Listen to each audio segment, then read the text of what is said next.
તો હવે નજર કરીએ વિગતવાર સમાચારો પર। ગુજરાતભરમાં સર્જાયેલી ડીઝલની ભારે અછતની સીધી અને નકારાત્મક અસર હવે વિશ્વ પ્રસિદ્ધ મોરબીના સિરામિક ઉદ્યોગ ઉપર પણ જોવા મળી રહી છે। ડીઝલની આ તંગીને કારણે ઉદ્યોગ જગતમાં ભારે ચિંતા અને અનિશ્ચિતતાનો માહોલ સર્જાયો છે। મોરબી સિરામિક એસોસિએશનના પ્રમુખ મનોજ એરવાડિયાએ આ અંગે ઊંડી ચિંતા વ્યક્ત કરતા જણાવ્યું છે કે જો આ અછત આગામી દિવસોમાં પણ યથાવત રહેશે તો સિરામિક ક્ષેત્રના ઉત્પાદન, ટ્રાન્સપોર્ટેશન અને લાખો લોકોની રોજગારી ઉપર પણ તેની સીધી અને માઠી અસર પડી શકે છે। સિરામિક ઉદ્યોગમાં કાચા માલની હેરફેર કરતા ટ્રાન્સપોર્ટ વાહનો, ફેક્ટરીના હેવી જનરેટર અને ફોર્કલિફ્ટ સહિતના અનેક સાધનો સંપૂર્ણપણે ડીઝલ પર નિર્ભર છે। કટોકટીને કારણે ઉત્પાદન પ્રક્રિયા પ્રભાવિત થવાની આશંકા સેવાઈ રહી છે, જેને પગલે હવે એસોસિએશન દ્વારા આ મામલે વહેલી તકે યોગ્ય ઉકેલ લાવવામાં આવે તેવી માંગણી કરવામાં આવી છે।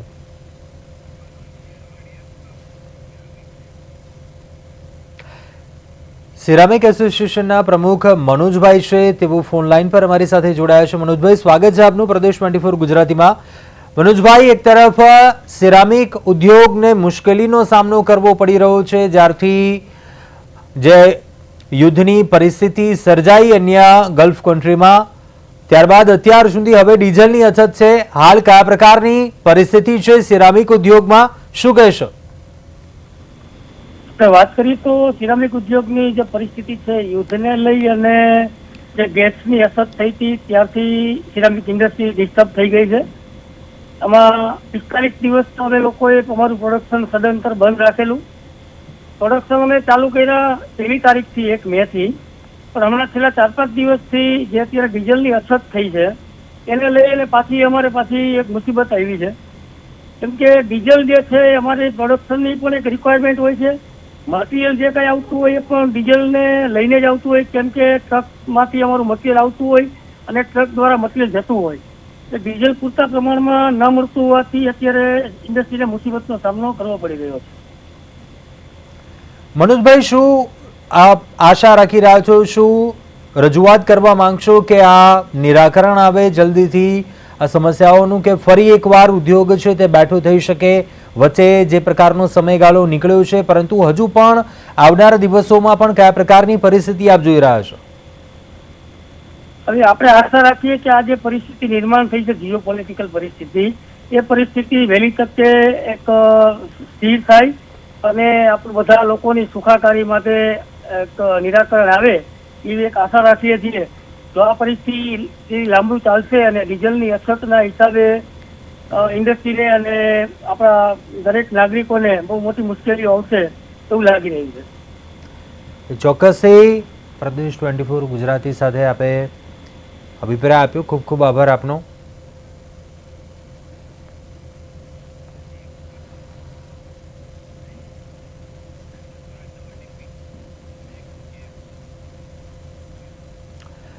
આગળ વાત કરીએ, 15 મનપાના મેયર, ડેપ્યુટી મેયરના નામ ઉપર સસ્પેન્સ યથાવત છે। રાજ્યની તમામ મનપાના મેયર અને ડેપ્યુટી મેયરની નિમણૂક બાકી છે અને આગામી 26 મેના રોજ મેયરના નામની જાહેરાત થઈ શકે છે। પરિણામના 30 દિવસ બાદ અમદાવાદને નવા મેયર મળશે। જોકે મેયર તરીકે હિતેશ બારોટ, ધરમસિંહ દેસાઈનું નામ હાલ ચર્ચામાં છે। 15 મહાનગરપાલિકાના હોદ્દેદારોની વરણી હજુ બાકી છે અને આગામી 26 મેના રોજ તમામના નામની જાહેરાત છે તે થઈ શકે છે। જે વિગતો સામે આવી છે તેવી શક્યતાઓ છે। પરિણામના 30 દિવસ બાદ વરણી થશે। અમદાવાદમાં વાત કરીએ તો હિતેશ બારોટ, ધરમસિંહ દેસાઈનું નામ આગળ ચાલી રહ્યું છે, જે પ્રકારની ચર્ચાઓ હાલ ચાલી રહી છે। વધુ વિગતો સાથે સંવાદદાતા મૈત્રી વ્યાસ લાઈવ જોડાયા છે। મૈત્રી, ચૂંટણીના 30 દિવસ જેટલો સમયગાળો વીતી ચૂક્યા બાદ સુકાન છે તે કોને મળશે 15 મનપામાં, તે હોદ્દેદારો કયા હશે, કયા નામ આગળ ચાલી રહ્યા છે, શું અટકળો સામે આવી રહી છે? જે કહું છું બિલકુલ સ્થાનિક સ્વરાજની ચૂંટણીના પરિણામો આવ્યા બાદ 30 દિવસ થઈ ગયા, પણ તેમ છતાં પણ હજી સુધી જે સત્તાધીશો છે તેમના નામની કોઈ સત્તાવાર જાહેરાત હજી સુધી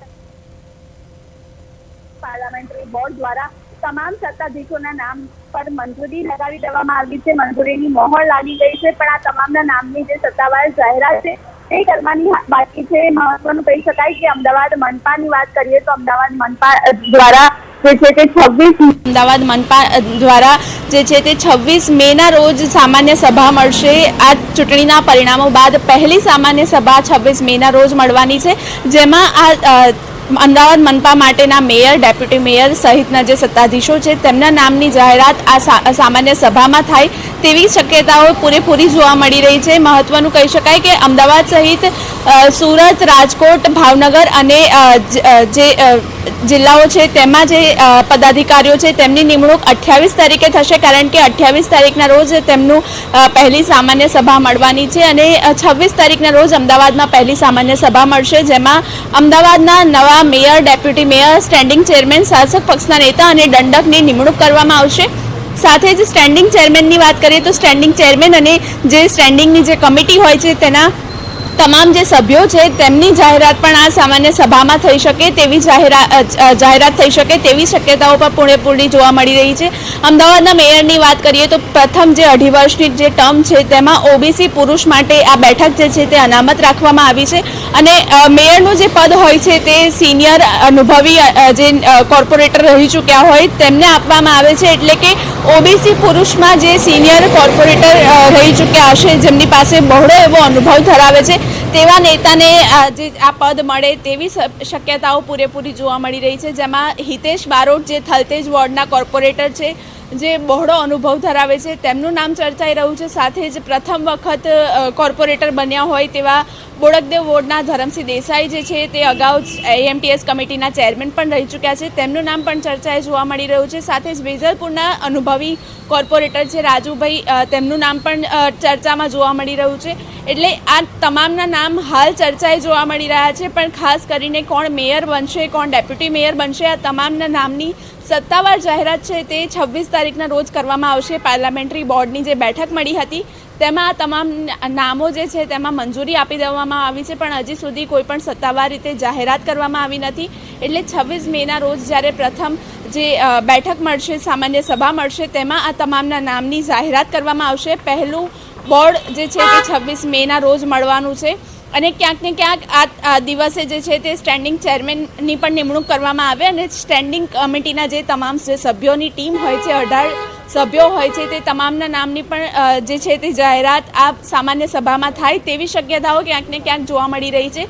સાથે જ સુરત, રાજકોટ, વડોદરા અને ભાવનગરની વાત કરીએ તો આ તમામ જે મનપા છે તેમના જે પદાધિકારીઓ છે તેમની નિમણૂક 28 મેના રોજ કરાશે, કારણ કે આ જે 4 જે મનપા છે તેનું પ્રથમ બોર્ડ જે છે તે 28 મેના રોજ મળવાનું છે. જી કુંજ.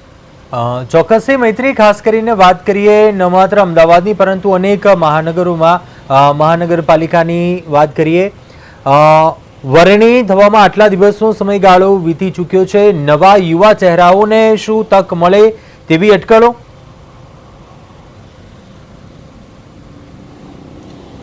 મહત્વનું કહી શકાય કુંજ કે જે પદાધિકારીઓની નિમણૂક કરવામાં આવે છે તેમાં મેયર અને ડેપ્યુટી મેયરનું જે પદ હોય છે અને સાથે સ્ટેન્ડિંગ ચેરમેનનું જે પદ હોય છે, આ તમામમાં જે અનુભવી જે નેતાઓ હોય, અનુભવી કોર્પોરેટર હોય તેમને તક આપવામાં આવતી હોય છે. એટલે કે યુવા ચહેરાઓને ક્યાંક ને ક્યાંક આમાં સ્થાન ન મળી શકે, પણ જે અનુભવી જે નેતાઓ હશે તેમને પહેલો ચાન્સ આપવામાં આવશે, કારણ કે જે મેયરનું પદ હોય છે તેના માટે અનુભવી ચહેરો હોય છે જેને મેદાને ઉતારતા હોય છે. અને ખાસ કરીને સ્ટેન્ડિંગ ચેરમેનની વાત કરીએ તો તેના માટે પણ જે છે તે ભાજપ દ્વારા ખાસ કરીને જે નિર્ણયો લઈ શકે અને અનુભવ ધરાવતા હોય બહોળો તેવા લોકોને ચાન્સ આપવામાં આવતો હોય છે. એટલે યુવાઓને ક્યાંક ને ક્યાંક આ જે પદાધિકારીઓની નિમણૂક કરવામાં આવે છે તેમાં ક્યાંક ને ક્યાંક ઓછો ચાન્સ મળે તેવી શક્યતાઓ હાલ જોવા મળી રહી છે.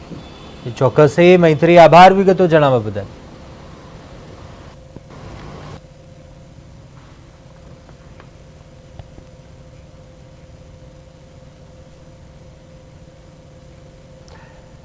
આગળ વાત કરીએ સુરતની. સુરત ઇકોસેલે એક મોટી કાર્યવાહી કરી. ઉત્તરાયણ પોલીસ સ્ટેશનમાં નોંધાયેલા 5.75 કરોડના હાઈ પ્રોફાઇલ જમીન કૌભાંડમાં બેંક કર્મચારીઓ અને સિમ ડીલર સહિત 5 આરોપીઓની ધરપકડ કરી છે. કઠોર ગામની કરોડોની જમીનના અસલી માલિકો વિદેશમાં હોવાનો લાભ ઉઠાવીને આખી ગેંગે કૌભાંડને અંજામ આપ્યો. તપાસ દરમિયાન સામે આવ્યું છે કે મુખ્ય આરોપી રવિ કોલડિયાએ યશ બેંક અને આઈડીબીઆઈ બેંકના કર્મચારીઓ સાથે મળીને બોગસ દસ્તાવેજોને આધારે મ્યુચ્યુઅલ એકાઉન્ટ ખોલાવ્યા હતા અને 2.80 કરોડ ઉપાડી લીધા. અને આ ગુનામાં કામરેજના વોડાફોન ડિસ્ટ્રીબ્યુટર સંજય દંદુકિયાએ બોગસ સિમ કાર્ડ પૂરા પાડ્યા હતા. આરોપીઓએ ખેડૂતોની નકલી સહી અને નોટરી કરાર બનાવી ફરિયાદી પિયુષ કુમાર પાસેથી બેંક અને રોકડા મળીને કુલ 5.75 કરોડ રૂપિયા પડાવી લીધા હતા. વધુ વિગતો મેળવે સંવાદદાતા અરવિંદ રાઠોડ ફોન લાઈન પર જોડાયો છે. અરવિંદ, 5 કરોડથી વધુની કિંમતનું મોટું જમીન કૌભાંડ ઇકોસેલે ઝડપી પાડ્યું છે. આ મામલે ખુલાસો કર્યો છે. શું હતો સમગ્ર મામલો, શું વિગતો? બિલકુલ, સુરત શહેરના ઉત્તરાયણ પોલીસ સ્ટેશનમાં જે આવેલા કઠોર ગામમાં કરોડો રૂપિયાની જમીન છે તે પચાવી પાડનાર અને ખરીદનાર સાથે છેતરપિંડી આચરવાનું એક મોટું કૌભાંડ છે તે બહાર આવ્યું છે. અને કઠોર ગામમાં બ્લોક નંબર 479, 80 અને 481 વાળી જે જમીન છે તે સલીમભાઈ ઇબ્રાહિમ નામના વ્યક્તિની છે ને તે હાલ તેના પરિવાર સાથે કેનેડા છે, પરંતુ ભારતમાં હાજર ન હોવા છતાં વરાછાના જે જમીન દલાલ રવિકુમાર કોલડિયાએ આ તમામ માલિકો ભારતમાં જ હોવાનું દર્શાવી ખોટી સહીઓ અને નોટરી વાળું જે કરાર કરી અને સોદા ચીઠ્ઠી બનાવી અને સોદા ચીઠ્ઠીના આધારે તેમણે પિયુષ સાંસપરાને જમીન વેચવાનો ભરોસો આપ્યો હતો અને 5.75 કરોડ રૂપિયા છે તે પડાવી લીધા છે. પરંતુ મહત્વનું છે કે આ કમિશનની લાલચમાં યસ બેંક અને આઈડીબીઆઈના બેંક સાથીદારો પણ આમાં ભાગીદાર બન્યા છે. અને છેતરપિંડીનો સૌથી મોટો જે ખુલાસો છે તે અત્યારે યસ બેંકના સહિતના લોકો છે અને જમીન દલાલ રવિ કોલડિયાએ વિશ્વાસ લઈને આ રીતે મોટું જે ફ્રોડ છે તે આચર્યું છે. ત્યારે કરોડો રૂપિયા ટુકડે ઉપાડી લીધા બાદ હવે જ્યારે પોલીસે જે પ્રકારનો ગુનો નોંધી અને જે તપાસ છે તે હાથ ધરી છે. પરંતુ મહત્વની વાત છે કે આ આખા સમગ્ર રેકેટમાં બેંકના કર્મચારીઓ પણ સંડોવાયા છે. જી કુંજ. ચોક્કસથી અરવિંદ, શું લાગી રહ્યું છે અત્યારે 5 આરોપીઓની ધરપકડ થઈ ચૂકી છે, હજુ પણ વધુ લોકોની સંડોવણી હોઈ શકે કે કેમ? જે પ્રકારે તપાસ થઈ રહી છે, કેમ કે નકલી સહી અને દસ્તાવેજોને આધારિત આ કૌભાંડ આચરવામાં આવ્યું હતું, શું લાગી રહ્યું છે તપાસ દરમિયાન હજુ પણ વધુ ખુલાસા થાય, સંડોવણી સામે આવે તેવી શક્યતા? ચોક્કસ જે પ્રકારેનું બેંકમાં કોઈ પણ ખાતું ખોલવા માટે જે લિંક કરેલો મોબાઈલ અન્ય નંબર અનિવાર્ય હોય છે, પરંતુ સુરત જ એક પ્રકાર ઇકોસેલે આ બોગસ એકાઉન્ટમાં જે નોંધાયેલા નંબરોની તપાસ કરી ત્યારે જાણવા મળ્યું કે અન્ય નંબર નિર્દોષ ગ્રાહકોના નામે આખો આ વેપલો ચાલી રહ્યો હતો અને આખો ખુલાસો થયો છે. ત્યારે કામરેજમાં વોડાફોન, આઈડિયા પોર્ટ અને સિમ કાર્ડને ડિસ્ટ્રીબ્યુટર એજન્સી ચલાવતા સંજય ધંધુકિયા સહિતના આ સમગ્ર આખું જે રેકેટ છે તેની તપાસમાં અત્યારે હાલ 5ની અટકાયત થઈ છે. પરંતુ હજુ પણ આમાં ભાગીદારો વધારે હોય શકે, કારણ કે કરોડો રૂપિયાનો જે વ્યક્તિ ભારતમાં નથી રહેતા ને એની જમીનના આ રીતે બારોબાર તમામ લોકોએ સાંઠગાંઠ રચી અને જે કરોડો રૂપિયા ઉછેરી દીધા છે. ત્યારે હવે ઇકોસેલે તપાસ કરી ત્યારે વધુ કેટલાક નામો પણ ખુલી શકે છે. કુંજ. ચોક્કસથી અરવિંદ, આભાર વિગતો જણાવવા માટે. તો સુરતમાં 5.75 કરોડનું જમીન કૌભાંડ મામલે 5 આરોપીઓની ધરપકડ કરી છે. ઇકોસેલે કાર્યવાહી કરતા 5 આરોપીઓની ધરપકડ કરવામાં આવી છે અને હજુ પણ શું કોઈની સંડોવણી છે કે કેમ તે તમામ દિશામાં વધુ તપાસ છે તે શરૂ કરી છે.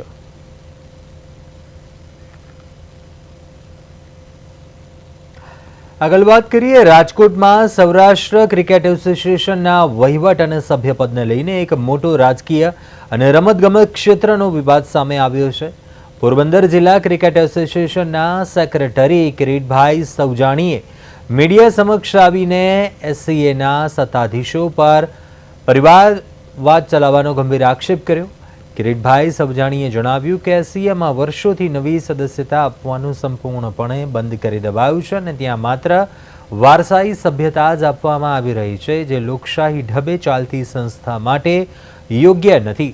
સૌરાષ્ટ્રના અલગ અલગ વિસ્તારો સાથે જોડાયેલી અન્ય 20 ક્રિકેટ એસોસિએશનોને શા માટે એસસીએના સભ્ય બનાવવામાં આવતા નથી? તેમણે વધુમાં એ પણ આક્ષેપ કર્યો કે હાલમાં એસોસિએશનનો સમગ્ર વહીવટ માત્ર શાહ કામદાર અને દોશી પરિવાર દ્વારા ચલાવવામાં આવી રહ્યો છે. ક્રિકેટ અને ખેલાડીઓના વાસ્તવિક વિકાસના બદલે અહીં માત્ર અમુક લોકોનો જ અંગત વિકાસ થઈ રહ્યો છે. પોરબંદર ક્રિકેટ એસોસિએશને આ સમગ્ર મામલે નિવૃત્ત જજ સમક્ષ પણ સત્તાવાર રજૂઆત કર્યા હોવાનો દાવો છે. આ સાથે એસોસિએશનના નાણાકીય વહીવટની પારદર્શિતા માટે એસસીએનું તાત્કાલિક માઇક્રો ઓડિટ કરાવવાની અને બાકીની 20 સ્થાનિક એસોસિએશનોને સભ્યપદ આપવાની ઉગ્ર માંગ કરાઈ છે.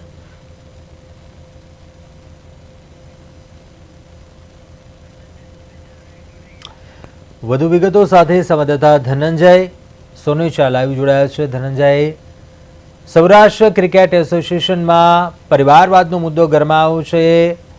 જે આક્ષેપો કરવામાં આવે છે, શું તથ્ય છે આ આક્ષેપો મામલે અને શું આ વિવાદ વધી રહ્યો છે? શું વિગતો? જે રીતે વાત કરવામાં આવે તો રાજકોટમાં સૌરાષ્ટ્ર ક્રિકેટ એસોસિએશનનો જે પરિવારવાદનો લોકો માહોલ સમગ્ર સૌરાષ્ટ્રમાં જે તે ગરમાયો છે, જેમાં જે ખાસ તો કોર્ટ દ્વારા પણ જે એક કમિટી રચના કરવામાં આવી છે, જેમાં કોર્ટે આદેશ પણ આપ્યો છે કે નિવૃત્ત જજ છે જેમને અત્યારે સર્કિટ હાઉસ ખાતે આવી 19 આગામી કાલે મતલબ કે આવતીકાલે છે તે 2 દિવસ છે બધા જ હોદ્દેદારોના છે તે સાંભળવામાં આવશે. ત્યારબાદ તેમની લોકો દ્વારા જે છે તે 20 સમગ્ર સૌરાષ્ટ્રમાંથી છે તે 20 હોદ્દેદારોના છે તે અલગ અલગ સારી નિવૃત્ત જજ સમક્ષ પોતાનું રજૂઆત છે. ખાસ કરીને વાત કરીએ તો અનેક પોરબંદરના કિરીટભાઈ ચૌજાની દ્વારા છે તે કરવામાં આવ્યા છે, કારણ કે છેલ્લા તેની આક્ષેપ કર્યો છે કે છેલ્લા ઘણા સમયથી છે તે અમને મત અધિકાર છે તે આપવામાં નથી આવ્યો, તેમજ તેમને વધુમાં આક્ષેપ કર્યો કે માત્ર ને માત્ર છે તે પરિવારજનોને છે તે કોઈ પણ એક પક્ષ છે તે આપવામાં આવતો હોય છે, પરંતુ તેને વધુમાં કહ્યું હતું કે અત્યારે જે માત્ર ને માત્ર કે પોતાના વિકાસ માટે જ કામ કરી રહ્યા છે, ના તો રમત માટે, કારણ કે અત્યારે ભારતનું સૌથી લોકપ્રિય સ્પોર્ટ્સ હોય તો તે છે ક્રિકેટ. ત્યારે આવા અનેક સવાલો છે તે ઉભા થઈ રહ્યા છે. તેમજ ખાસ તો કિરીટભાઈએ કહ્યું હતું કે ખાસ તો તે લોકોને કે અનેક લોકો છે તે પોતાના વિકાસ માટે કરે છે, તેમજ કમિટીની રચના કરવામાં આવે ને માઇક્રો છે તે સીએ છે તે કરવામાં આવે, તેમજ અમને છે તે મતાધિકાર છે તે આપવામાં આવે. તેમજ ખાસ તો તે વધુમાં અનેક વખત છે તે પહેલા છે તે કોર્ટના છે તે દરવાજા પકડાયા હતા, ત્યારબાદ છે તે કોર્ટે છે ત્યારે આ કરવામાં આવ્યું હતું. ત્યારબાદ છે તે હવે કઈ રીતે કાર્યવાહી થશે, તેમજ આગામી સમયમાં છે તે આગામી 10 તારીખના છે તે હાઈકોર્ટમાં સુનાવણી પર જશે, તેમજ નિવૃત્ત જજ છે તે પોતાનો રિપોર્ટ પર છે તે આપશે. ચોક્કસથી ધનંજય, જે આક્ષેપો કરવામાં આવ્યા ત્યારબાદ શું કોઈ કાર્યવાહી કરવામાં આવી છે? સૌરાષ્ટ્ર ક્રિકેટ એસોસિએશન તરફથી કોઈ આ મામલે ખુલાસો કરવામાં આવ્યો છે કે કેમ? જે રીતે વાત કરીએ તો હાલ મીડિયા સમક્ષ નિવેદન નથી આપવામાં આવ્યું, પરંતુ બીસીસીઆઈ પછી સૌરાષ્ટ્ર ક્રિકેટ એસોસિએશનના જે લોકો હોય છે તેમને અત્યારે નિવૃત્ત જજ સમક્ષ છે તે આવવાનું કહ્યું છે, તેમજ આજે બીસીસીઆઈના પણ છે તે મેમ્બર છે તે પણ આજે આવ્યા હતા, તેમને પછી તે કોર્ટ નિવૃત્ત જજ સમક્ષ પોતાનું નિવેદન કોઈ પણ એક વસ્તુ કહેવામાં આવી હતી, પરંતુ હાલ સૌરાષ્ટ્ર ક્રિકેટ એસોસિએશનનું છે તે કોઈ પણ આવતી નથી. તેમજ આજે 3 પરિવારનું છે તે કહેવામાં આવ્યું છે, દોશી પરિવાર તેમજ શાહ પરિવાર તેમજ જે કામદાર પરિવાર દ્વારા છે તે સમગ્ર સૌરાષ્ટ્ર ક્રિકેટ એસોસિએશન ચલાવવામાં આવી રહ્યું છે. ત્યારે આજે અનેક આક્ષેપો છે તે આ લોકો ઉપર કરી રહ્યા છે, પરંતુ ક્યાંક ને ક્યાંક તેમણે કહ્યું હતું કે જે ઉમેદવારો છે મોટા નવા જે ચહેરાઓ છે તેમને અત્યારે તક આપો, તેથી રમતગમતમાં છે તે પ્રોત્સાહન મળે છે.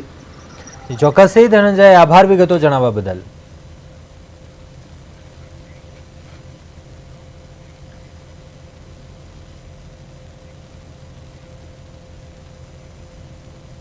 આગળ વાત કરીએ આણંદની જનરલ હોસ્પિટલનો ડોક્ટર લાંચ લેતા ઝડપાયો. ઓર્થો સર્જન ડોક્ટર ચિંતન શાહ લાંચ લેતા ઝડપાયો. વિનામૂલ્યે અપાતી સારવાર માટે તેણે રૂપિયાની માંગણી કરી હતી. નક્કી થયેલી 4000ની રકમમાં પહેલા 1000 લઈ લીધા અને બાદમાં 3000 રૂપિયા લેતા ડોક્ટરને એસીબીની ટીમે ઝડપી લીધો હતો. જનરલ હોસ્પિટલનો ડોક્ટર લાંચ લેતા ઝડપાયો. આંગળીના ઓપરેશન બદલ તેણે રૂપિયાની માંગણી કરી હતી. જોકે વિના મૂલ્યે સારવાર આપવાની હોવા છતાં તેણે રૂપિયાની માંગણી કરી હતી. જોકે ફરિયાદ થતાં એસીબીએ છટકું ગોઠવ્યું હતું અને આ ડોક્ટરને 3000 રૂપિયાની લાંચ લેતા એસીબીએ ઝડપી પાડ્યો હતો. આણંદ જનરલ હોસ્પિટલનો આ તબીબ છે તેને ઝડપી પાડવામાં આવ્યો છે. આંગળીના ઓપરેશન બદલ તેણે રૂપિયાની માંગણી કરી હતી. જોકે આ સારવાર વિનામૂલ્યે થતી હોય છે, તેમ છતાં તબીબે રૂપિયાની માંગણી કરી હતી. પહેલાં 1000 લઈ લીધા હતા, બાદમાં 3000 રૂપિયાની લાંચ લેતા એસીબીએ આ ડૉક્ટરને ઝડપી પાડ્યો છે અને તે કાર્યવાહી છે તે કરવામાં આવી રહી છે. આંગળીના ઓપરેશન બદલ તેણે રૂપિયાની માંગણી છે તે કરી હતી.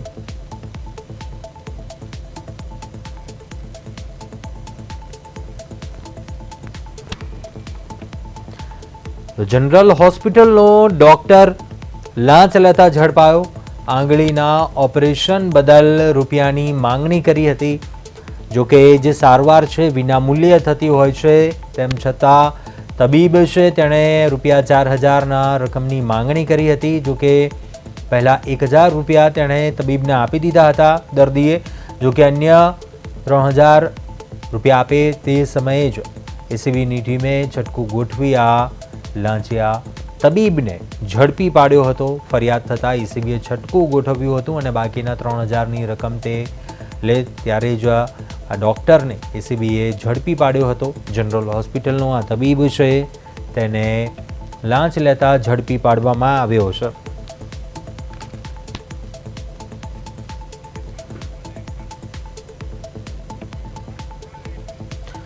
વધુ વિગતો મેળવે સંવાદદાતા નિખિલ ભટ્ટ ફોનલાઈન પર જોડાયા છે. નિખિલ, જનરલ હોસ્પિટલનો તબીબ છે લાંચ લેતા ઝડપાયો છે, શું વિગતો?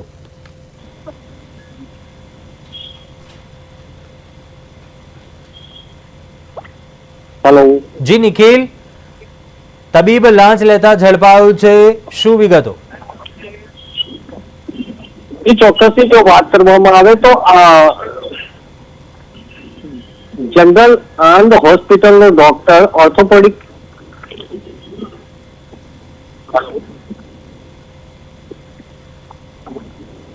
અવાજ આવે છે મારો? જી જી જી જી. આનંદ એસીબી આજે સફળ ટ્રેપ કરી છે. ત્યારે જો વાત કરવામાં આવે તો જનરલ હોસ્પિટલનો જે ડોક્ટર છે ચિંતન સ્નેહલભાઈ શાહને 3000ની લાંચ લેતા રંગે હાથ આજે ઝડપી પાડવામાં આવ્યો હતો. જો વાત કરવામાં આવે તો જી ચોક્કસથી આભાર વિગતો જણાવવા બદલ.